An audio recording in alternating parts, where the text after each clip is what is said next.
Et bonsoir les filles. Au programme ce soir, une maison créole remise au goût du jour et en accord avec son environnement.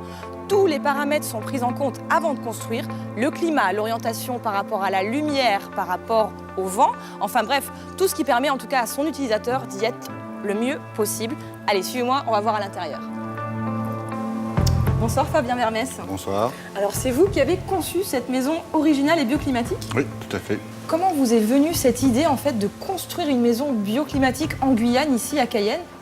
Alors, pour ma part, moi j'avais envie de vivre dans le centre-ville de Cayenne. Donc j'ai eu l'opportunité de trouver un terrain et donc d'y construire une maison. Vous avez fait le choix, vous, de construire tout en hauteur. Et selon vous, on est dans une maison traditionnelle créole remise au goût du jour. Expliquez-nous. Je fais référence aux maisons traditionnelles créoles parce qu'on en reprend un peu les mêmes principes, qui sont ceux de la ventilation naturelle, de la construction en matériaux locaux, de la protection solaire, de la protection à la pluie, donc d'une certaine adaptation au climat qui ne fait pas appel à des techniques plus récentes comme de la climatisation ou des choses comme ça. On peut dire que la maison traditionnelle créole est en fait de base bioclimatique. De toute façon, à l'époque, ils n'avaient pas le choix. Il n'y avait pas de climatisation. Donc du coup, ils ont essayé de construire de façon la plus pertinente possible pour que ce soit le plus confortable possible, avec les matériaux disponibles localement. Le principe d'une maison bioclimatique, c'est de s'adapter au mieux au climat où la maison est construite, où le bâtiment est construit. Et dans le cadre de la Guyane, il y a deux paramètres importants qui sont la protection solaire, donc bien se protéger du soleil, et la ventilation naturelle, favoriser la circulation de l'air. Je ne voulais pas que les gens puissent voir dans la maison, mais en même temps que l'air puisse circuler. Donc du coup, c'est pour ça qu'il y a un système avec des ventelles fixes qui ferment la vue.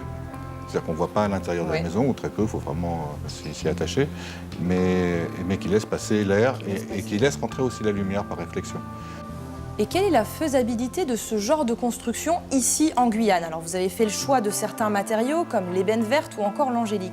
Une maison comme celle-ci ne vaut pas forcément plus cher qu'une maison faite par un constructeur. C'est-à-dire qu'en gros, une maison faite par un constructeur, c'est autour de 1 500 € du mètre carré, on va dire. À 1 500 € du mètre carré, on peut faire une maison bioclimatique. D'accord. En consommation d'énergie, on a très peu de... Les factures d'électricité sont très légères. On a vraiment quasiment plus grand-chose à payer. On n'a plus que l'éclairage et le matériel électronique à alimenter. Donc c'est un des grands avantages de ce genre de maison. L'écart, par exemple, entre une pièce climatisée, mal isolée et une pièce en ventilation naturelle, c'est de 1 à 12 la consommation d'énergie. Donc c'est énorme. C'est énorme. Coucou! Bon, moi je suis plutôt bien ici dans cette maison bioclimatique à Cayenne, en plein centre-ville. Eh bien, je pense que je vais même habiter ici, c'est plutôt une bonne idée. Donc je vous dis à bientôt. Au revoir!